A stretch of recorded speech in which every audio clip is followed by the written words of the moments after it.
Za povećanje grudi možemo koristiti silikonske implantate ili povećanje grudi sa vlastitim masnim tkivom.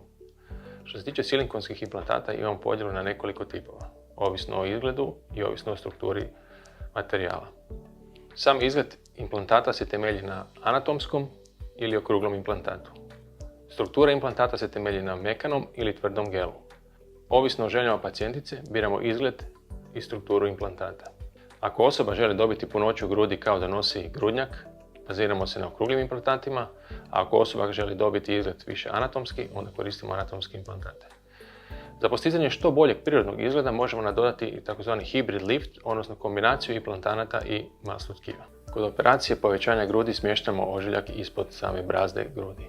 Njegova veličina ovisi o veličini implantata i gustoći implantata. Sam ožiljak nakon operacije grudi može se tretirati laserom da bi se dobio što bolji učinak. Operativnim zahvatom povećanja grudi subglandularnom ili submuskularnom tehnikom ne oštećujemo mliječnu žlijezdu. Samim time ne smanjujemo mogućnost dojenja.